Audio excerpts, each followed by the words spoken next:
ఎవరి ఆస్థానం ఇది?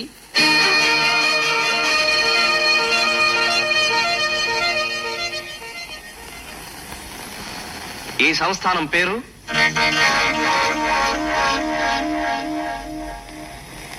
లోపల ఎవరెవరున్నారు?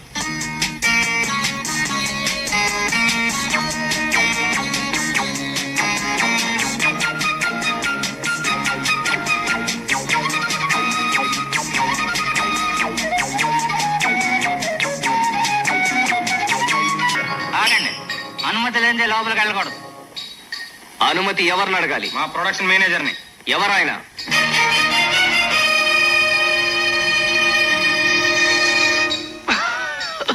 ఎక్కడుంటారు? అసోసియేట్ డైరెక్టర్తో మాట్లాడుతున్నారు. ఎవరా అసోసియేట్ డైరెక్టర్లు? సరే.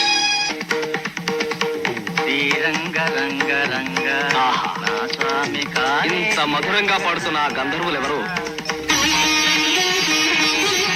ఆ పాటలు ఎవరు రచనలు? మనుషులందరూ అప్సరసల్లా దేవతల్లా ఉన్నారు.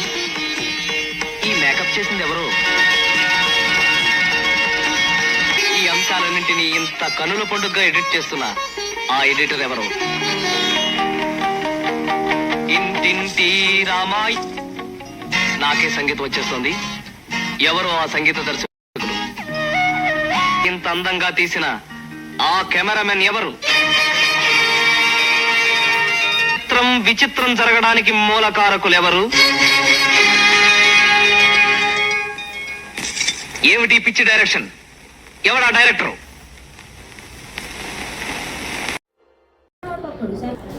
నాకు బుల్లి చెల్లి. నేనే గల్లీలో దానికి పెళ్ళి. సుబ్బు పెళ్ళికి స్పెషల్గా ఏమైనా చేద్దామా? అవును కదా, ఏదైనా ప్లాన్ చేద్దామంటావా?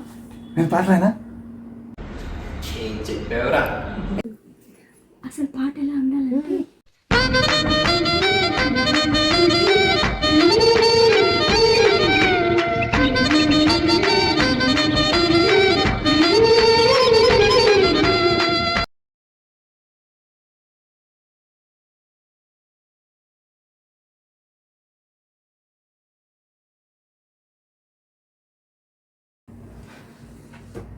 ఇదిగో పాట అయిపోయింది.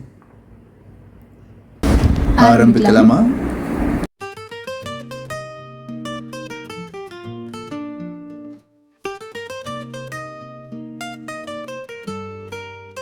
పాలు తాగే పాపాయి పెళ్లి కూతురయింది.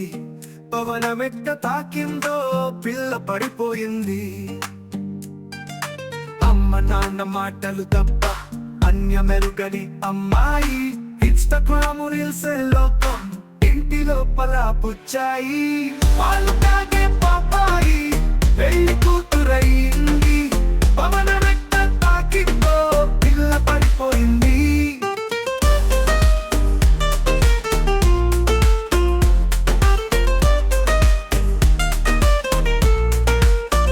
పదారేళ్ల పరువాలన్నీ పరికిణీలో చుట్టేసి, కొత్త ఊహలు కోరికలన్నీ కోకలోపల దాచేసి, కోరి వచ్చి